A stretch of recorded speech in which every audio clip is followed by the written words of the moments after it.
말씀이 아니잖아요. 지금 그 정순신 논란 터졌지 않습니까? 그때 아마 저만 유일하게 적시에 사퇴하라라는 메시지 냈고 거기에 따라서 우리 본인과 대통령도 적절한 판단을 내리신 것 같습니다.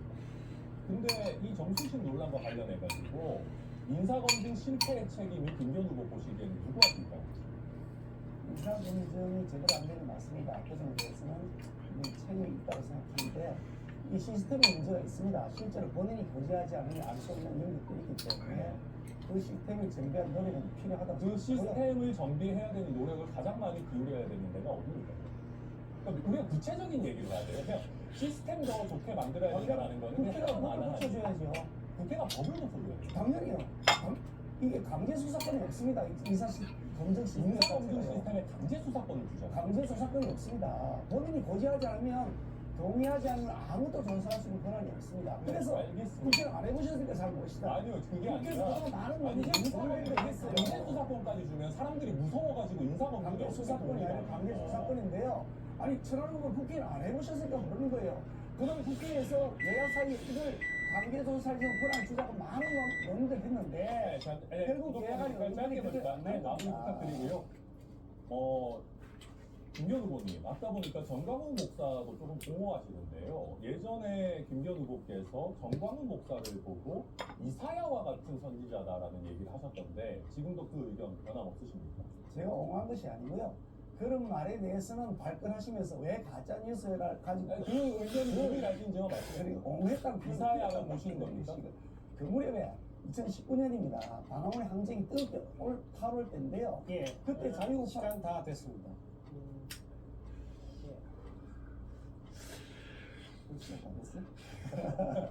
일본 한 2, 3초 좀 쉬었습니다. 예. 두 번의 주로권 토론인데 역시 네 번의 토론 가운데 마지막 토론답게 상당히 맞붙는 그 힘들이 세신데요.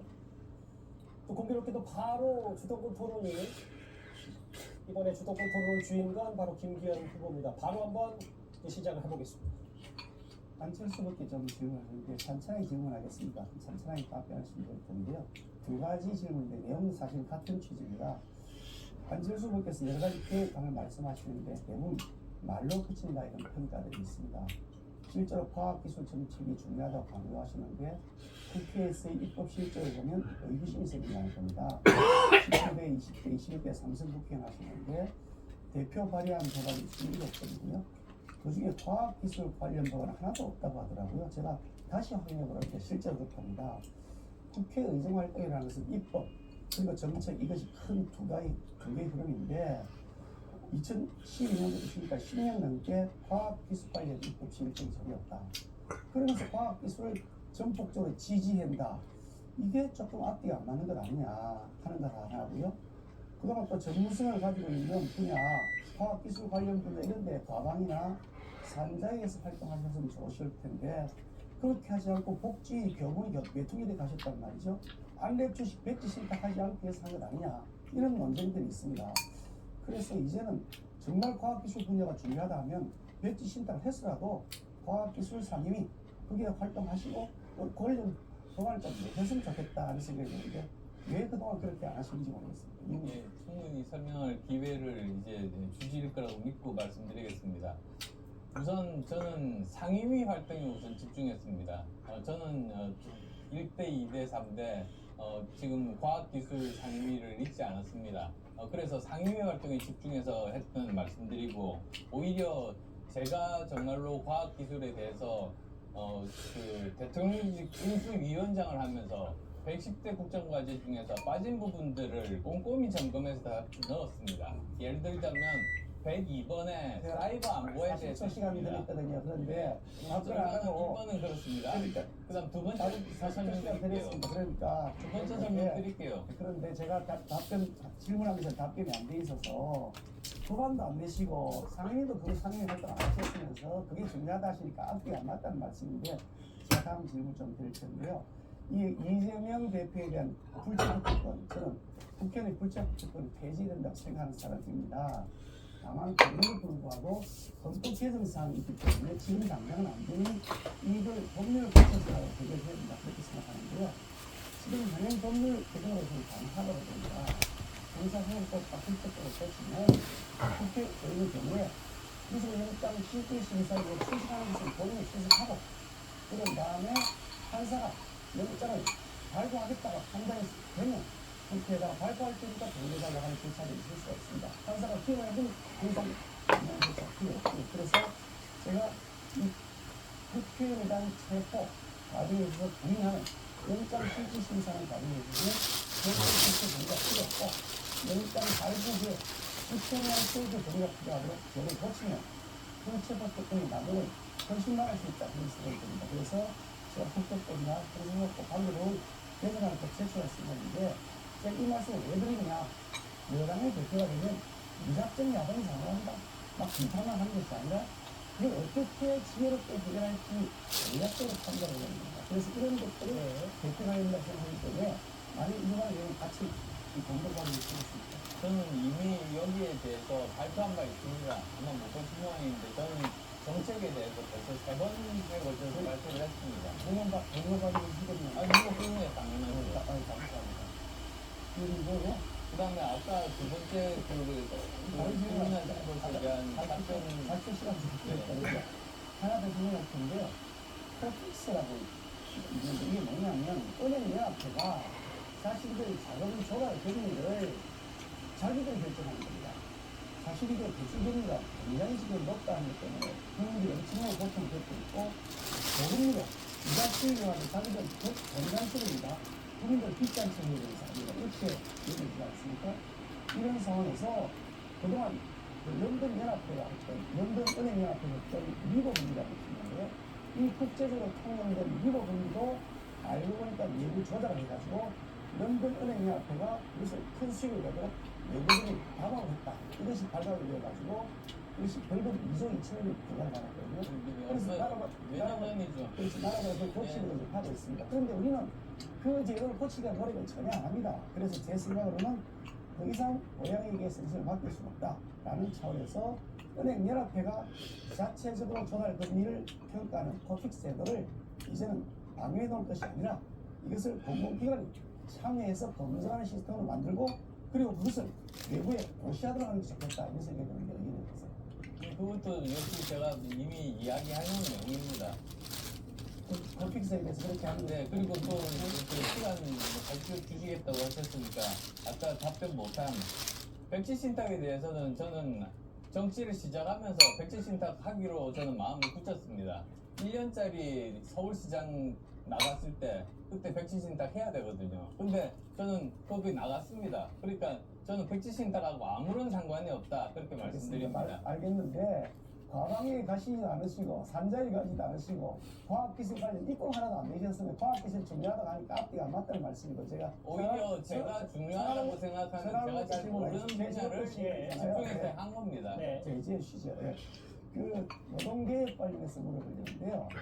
저는 민노총과 같은 그런 노조는 당선 규정 노조는 더 이상 이런 원래의 취지를 다 배신해 버렸기 때문에 이렇게 된다면 차라리 해체하는 것이 맞다는 생각이 들고 저는 심각하게 사용하고 있습니다. 그래서 이 민노총과 같은 이런 감성 규정에 대해서 우리가 강한 입장을 가지고서 그 절대적 개선을 요구하고 만약 그에 응하지 않으면 우리가 강력한 조치를 통해서 사실은 해체까지 우리가 각오할 만큼 밀어붙여야 된다고 생각하는데 의견이 어떠세요? 저는 민노총의 잘못된 부분을 저희가 강하게 지적하고 또 저희 개선시켜야 된다는 점 충분히 동의합니다. 근데 문제는 우리가 그 민주노총에 의해서 그리고 제대로 보호를 받고 있지 못한 여러 노동자들이 있습니다. 우리가 노동시장 이중구조가 있기 때문에 아마 잘 아실 겁니다. 특히 거대 노총들이 정규직 대기업 노조의 그 기득권만 지키느라고 제대로 정말 보호가 필요한 어떤 노동자들을 제대로 못 챙기는 부분도 있거든요. 그래서 제가 우리 국민의힘이 민주당이나 민주노총이 아니라 제대로 노동자의 삶을 챙기는 제3노조가 시간 다 됐습니다. 7분 다 지났고요. 세 분 주도권 토론은 끝났습니다. 마지막은 안철수 후보가 주도권을 갖습니다. 예, 김경호 후보께 여쭙겠습니다. 당대표 선거가 누가 총선 승리에 가장 적합한 사람인가가 기준이다. 그건 뭐 모든 분들이 다 아실 겁니다. 그런데 이재명 후보가 아마도 내년에 총선 지휘를 못할 겁니다.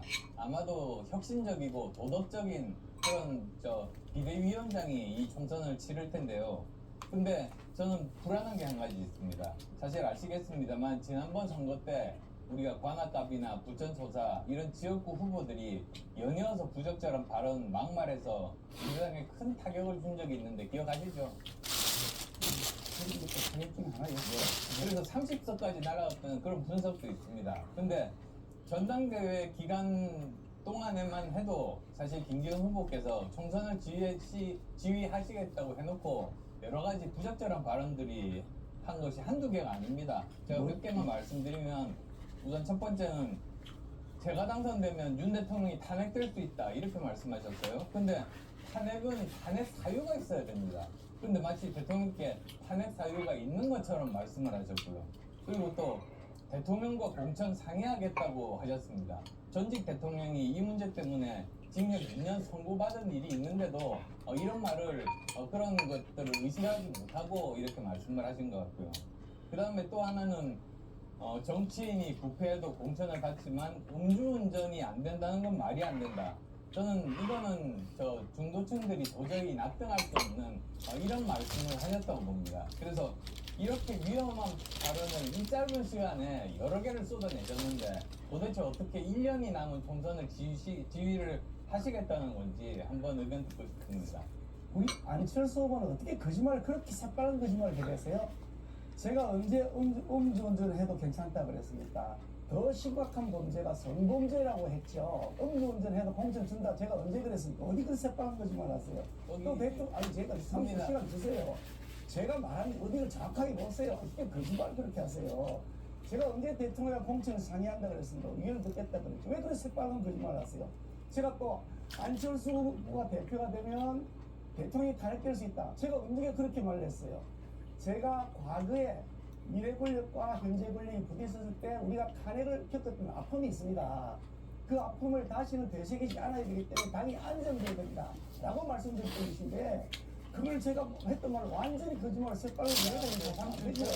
제가 정확하게 시각했으니까 제일 정확한 워딩을 보고 말씀하세요. 근데 아닙니다. 저는 다 이런 것들 다 거짓말하시면 안 되죠. 제 말은 무료가 다 나와 있습니다. 드립니다. 언론을 보시면 지금 당장 지금 언론에서 방송을 보시는 분들 인터넷 찾아보시면 이런 언론 보도들이 다 나오고 있습니다. 그래서 저는 정말로 이렇게 위험한 발언을 반복하는 불안한 부분으로는 총선 승리할 수 없다 이렇게 말씀드리겠고요. 외국에서 말씀하시네요. 사실 그 다음 질문으로 넘어가겠습니다.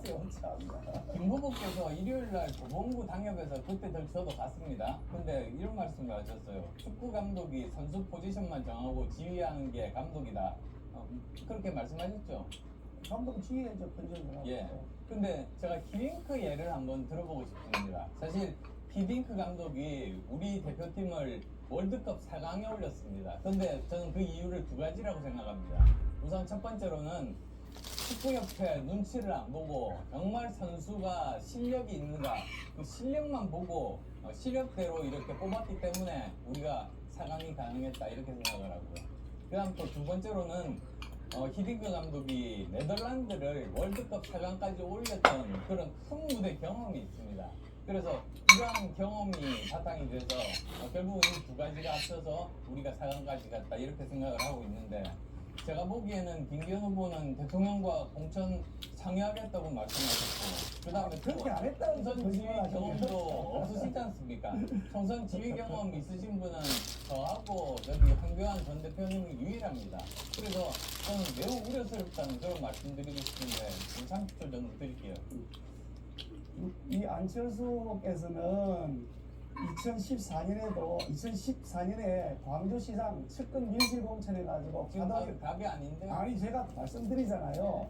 선수의 실력을 제대로 평가를 못해가지고 측근 밀실공천 낙하산 공천에서 선거를 완전히 망쳤고요. 2018년에도 아니 송파하고 노원에 측근 밀실공천을 하려 그러다 그때 99% 그당 후보들이 다 떨어졌습니다. 아니 이렇게 실력 없는 사람을 가면 내세우고 측근 밀실공천 하셨던 분이 제가 누구 실력 있는 사람이 잘하는 평가를 지금 제가 하겠다는데 어떤 말씀하실까 황당하지 않습니까? 그 문제 저는 하시가 다 실패했잖아요.